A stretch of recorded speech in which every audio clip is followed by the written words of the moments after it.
Good day to all. I would like first to thank the Lebanese-Swiss Association for organizing this important conference for Lebanon and inviting me as one of the speakers. I will seize that opportunity to send to the international community and media the following urgent appeal. Today, Lebanon is in danger. It is a failed state. It does not have a normal government, but it does have a regime. It is ruled by a political class consisting of many figures who have been on the domestic scene since the end of Lebanon's civil war in 1990. This political class clings to power and is impervious to change. It has driven Lebanon into bankruptcy. Today, Lebanon is in danger because its future and the future of the Lebanese people are being held hostage by the ruling elite. This elite is the key to understanding Lebanon. When outsiders look at Lebanon, they tend to make the mistake of thinking that Lebanon is a nation state with a government, a parliament like their own, and ministries for this function or that.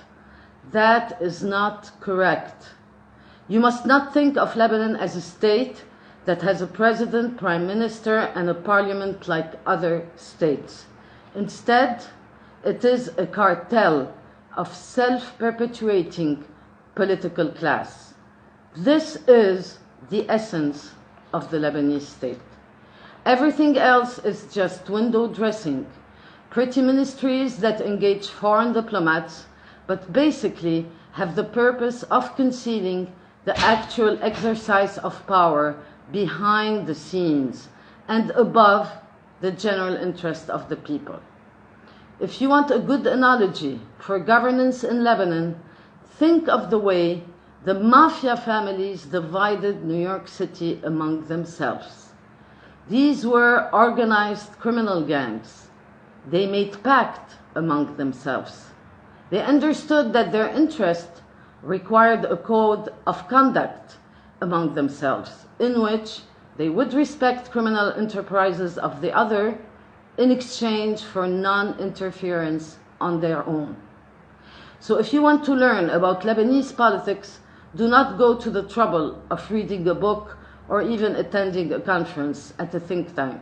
Let me save you some time. Go watch the Godfather movies. You will see actors playing out the motives and interests of organized crime families. They control their various territories, much in the way Lebanon's political class rules our country. All you have to do is take pasta off the menu and replace it with kibbeh, and the Godfather would be a good model for understanding Lebanese politics.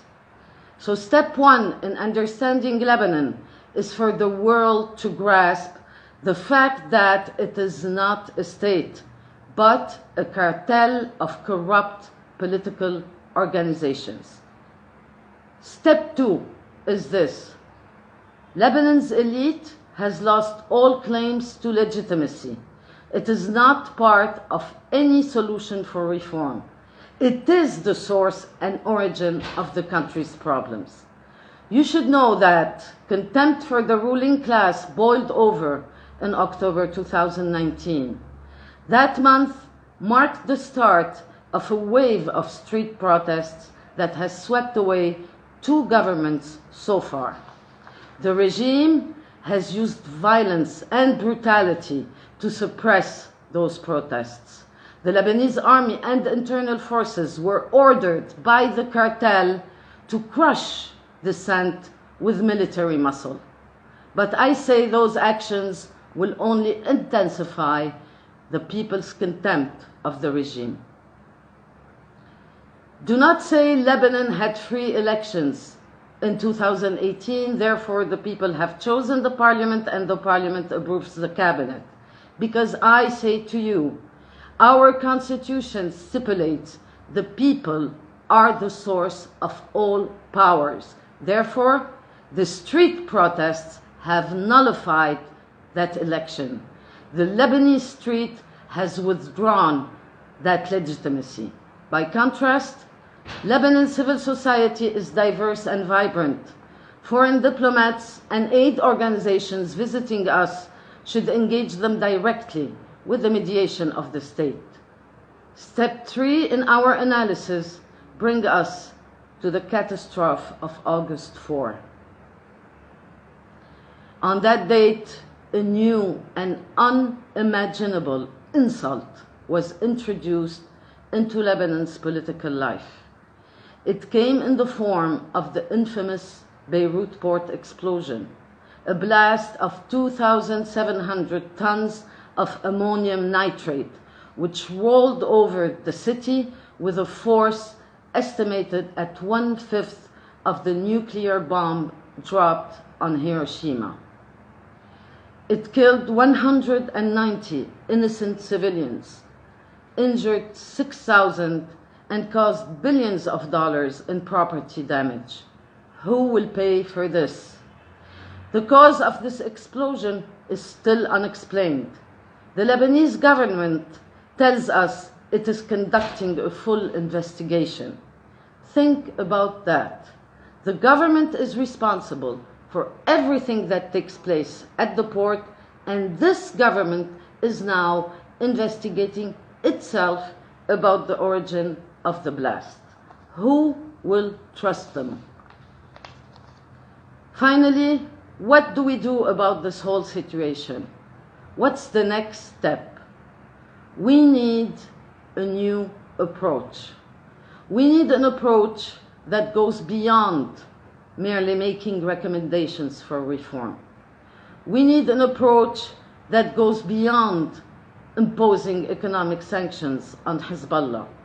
We need something different, something with teeth, something that bites Lebanon's political rulers hard and holds them liable for enriching themselves at public expense and accountable for the catastrophe of August 4. It is time to sanction Lebanon's politicians. We must freeze their personally owned assets held abroad.